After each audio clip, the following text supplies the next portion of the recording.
Hi, you're still watching In Realty with me, Lakshmi Baker, and I am with Datuk N.K. Tong. Did I get your name right, yes, sir? Thank you so much for this opportunity to interview you and talk to you about this amazing property.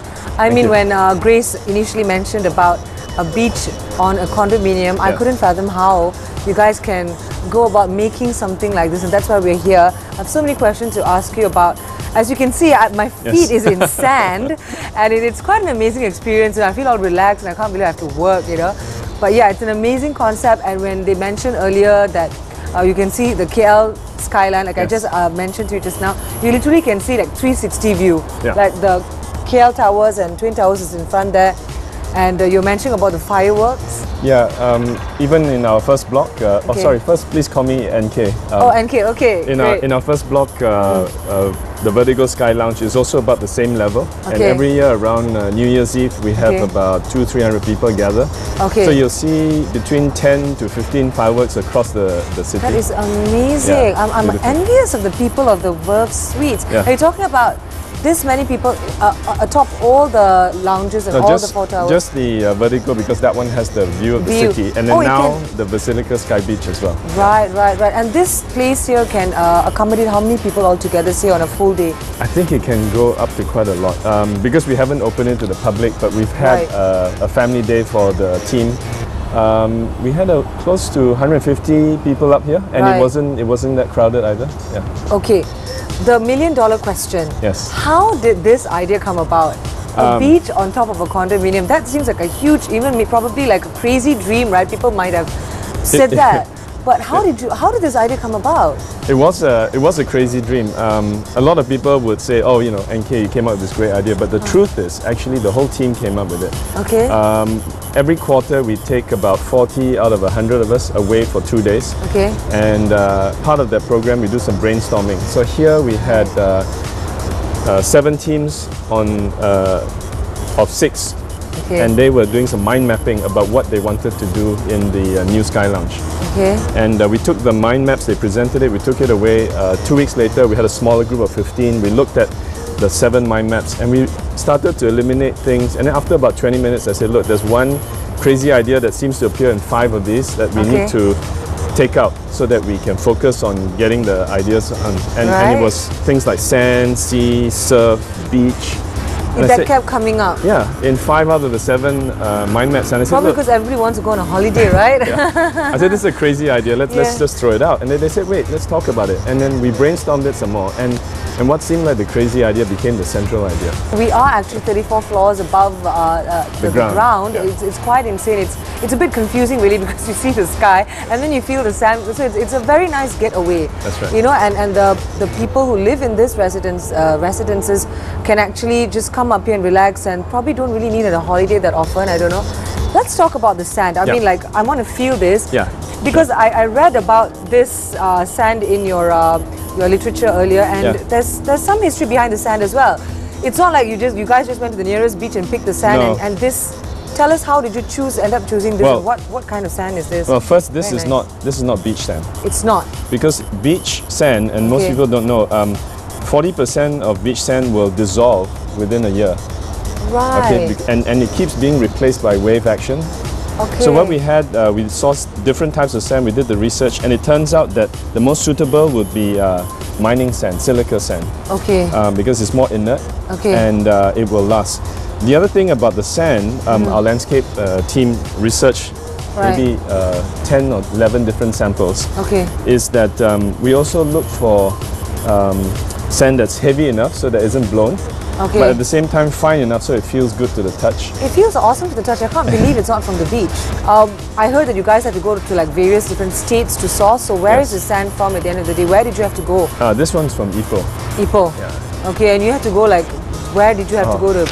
I think they went to the East Coast. They even went abroad to look at some of the other samples as well.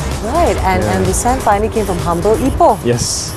Okay, run us through a little bit more about the quality of the sand. You know, it has to withstand weather.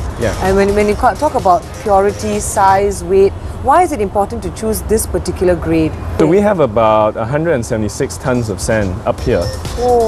We've kept 8.5 tons aside as spare, and then the rest we've used on the beach here, and also another of that 176, 8.5 aside, another 33 on the mezzanine above. So even in the lounge here, just to give people a feel that they're not too far from the beach. And just to get a feel as to how much 176 tons is, about 176 cars I read. That's a lot of sand, and as I can feel it's not just on the surface, it's quite deep. In fact, where the coconut palms are, it's about 1.5 meters, or about 5 feet deep. Talking about the palms, you know, the whole landscaping ideas, you know, it's not easy to just pick any palm tree and plant there. I mean, it's amazing to get a feel like this, proper palm trees planted in proper sand on 34 floors high.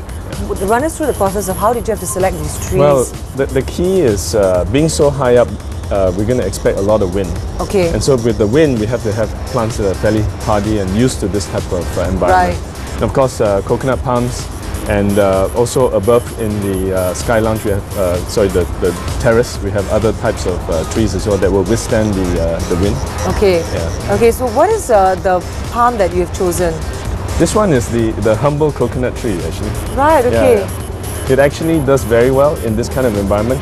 Also because our water is salt chlorinated. So there's a slight, it's about 1/6 the saltiness of sea. So you actually have to get the right kind of water to get the beach kind of feel. So the coconut trees are happy. It's both. I mean, it's both. Yes, it's nice to be a little bit salty, so you feel like you're at the sea, but it's a gentler way of filtration and sterilization. So the salt gets converted into chlorine, a mild form of chlorine. So gently on the skin. Gosh, you need to learn a lot about these things, in it, when you do a building like this. Okay, talking about water, when we come back, I'm really curious about how do you maintain the water in a place like this, you know, like the cleaning of it and general maintenance, right after this commercial break. For those of you who have just tuned in to Astro Awani Channel 501, I'm not at any beach or resort location, but I'm at the rooftop of Sky Beach, Versilica. It's part of the VERVE Suites. I'm with NK. He insists I call him that. Thank you again, NK. Thank you. And when we left you off, we were talking about this water. How do you clean it? It really resembles a beach. You know, you've got sand all the way in, not halfway. It's sand all the way. How do you clean? I mean, pools. There's a pool cleaning system. What about something like this, which actually has some salt property, as you mentioned just now? Well, it's fairly similar, but you begin with the end in mind. So the only difference between a normal swimming pool and this beach pool is the sand. We have actually a system or a network of pipes underneath the pool, which are perforated with tiny holes. And that's where the return water of the swimming pool comes back in. And so it keeps the sand moving at all times. If it didn't, you could imagine like in a fish tank, a layer of dirt will collect underneath. Right? So here the sand is being churned as the swimming pool filtration happens. So what happens then, the dirt floats up and then just gets filtered out like a normal swimming pool. So in a way, the sand actually helps with cleaning the water system.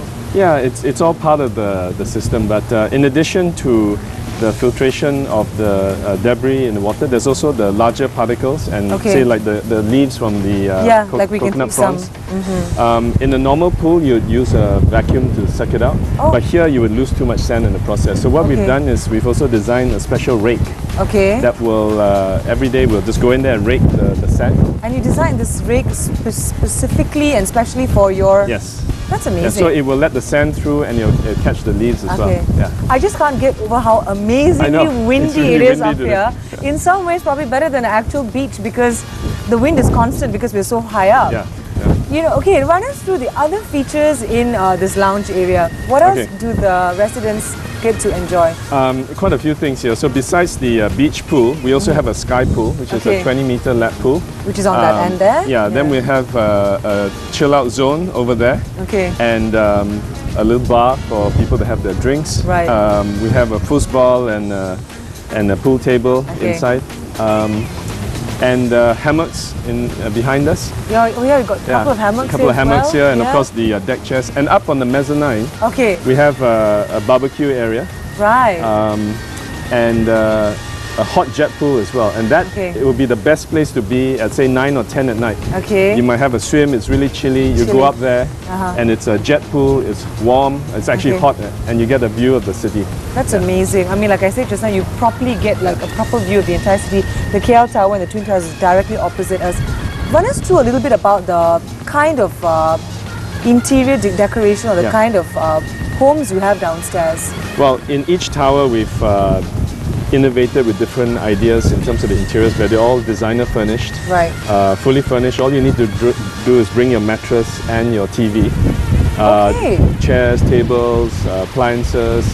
A lot of it is wallpapered as well to give it that nice exclusive touch. In this tower, we have 4 different designs. And each design is themed differently. And yeah, you've got to have a look at it afterwards. Yeah, I think Grace is going to take us around to see the duocentrics and the Metro Lux. What is the square feet in the apartments here? Like, are they really large, accommodating families or more? We have 2 typical designs. They're all fairly compact. We have a 460 square feet 1 bedroom, and we have a 920 square feet 2 bedroom. And we have a limited number of 3 bedrooms as well. So the bulk of it is 1 and 2 bedrooms, and the reason it's more so compact is because we have a lot of space here. So this is like your living room, and you have 4 living rooms to choose from. Yeah, you don't have to just get stuck in the house. Who would want to be stuck in the house when you have a beach above your home?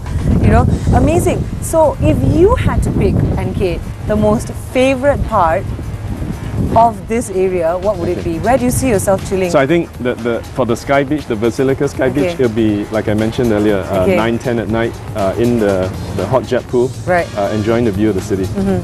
Okay, so this is the Sky Beach, and you've got other sky lounges. If people from the residents from there can come and share here, from here also can go and share there. What are the features in the other sky lounges for the VERVE Suites? So the first sky lounge we had is the Vertigo Sky Lounge. You know, it's a play on the word fear of heights. It's just very tall. There we have a chill out space as well. It's more indoors, a lot of air conditioning, indoor space. We have a theaterette, and also we have a sky garden and a dining terrace there as well. In the second tower we have what we call the hypercubes living concept, and there are more smaller spaces.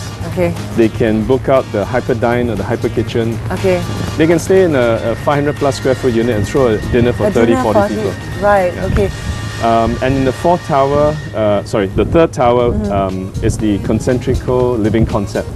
So we have the gardens of Concentrico. It's actually a garden. And we have I think Malaysia's first Malaysia's first in the VERVE? For residential, a hydro gym. So it's actually gym equipment in water. Oh wow! We also have what we call Cinema Paradiso. So it's actually an outdoor theatre. Amazing. And dining al fresco. So NK, the people who have invested in these properties, you know, this tower and the others surrounding us included, are most of them buying it to stay? I mean, I hope so, because it's so beautiful. I think you buy to even if you buy to invest, you'll decide to stay. So what have you seen? Well, it's a combination of both. All 3 towers now are about 80+% occupied, and the reason there's a 15 to maybe 18% that are still purposely vacant is owners want to use it on weekends, and so actually we are very short of rental units. Of the units that are occupied, some are actually renting and some are actually staying. And what we've observed is this has become an opportunity for Malaysians to move into Mont'Kiara, because there's a lot of expatriate community here. But suddenly Malaysians have found a reason to move out of the terrace house, you know, because they're very comfortable with the space. But here they've got even more space with all these sky lounges here. But then the affordability factor also comes into the picture. But what is the price range we're talking about in these units here? In the price range now in the secondary market are all above about 1,000 ringgit a square foot, and climbing. I think once the Sky Beach is open, it will set a new benchmark as well in this area. But I think because the units are compact, it is affordable from a Mont'Kiara point of view, because a lot of Mont'Kiara units here are quite big. Let's talk about the concept. Do you think you've achieved what you wanted to achieve as far as the concept is concerned with your 4 babies here, the concept of the VERVE Suites? Well, you know, when we started out looking at VERVE Suites about 7 years ago, we were, well, more than that, 8, 9 years ago, we were feeling our way through the whole thing. But I think now as I look back, it's become clearer. If you look at the name VERVE, it's about It's a French derivative about energy, about lively, and about lifestyle. Yeah. We had a very clear idea that we wanted to create that lifestyle, but really that our residents would create the lifestyle. So what we have here is like a platform. You see a lot, if I give you an example, you see a lot of social media platforms out there nowadays. Okay. And a lot of people are networking, but they're doing it virtually. Yes. So in VERVE Suites, we offer the real estate equivalent. Okay. So we see it in our badminton courts, you know, where people hook up and they find an interest, a common interest. Which is so much better than just hiding behind your phone. Right. Or your laptop. In the basketball, or even chilling out here in the Sky Lounge. You give them opportunities to meet, to connect, and to do things. Okay, thank you so much. It's been pleasurable to actually be in this premise. And thank you so much for the opportunity, and I hope to get to interview you in the future about more amazing properties under your line. Thank you. That's all for In Realty in this episode. Stay tuned next week when we will be exploring a new amazing real estate right here on Astro Awani. Bye for now.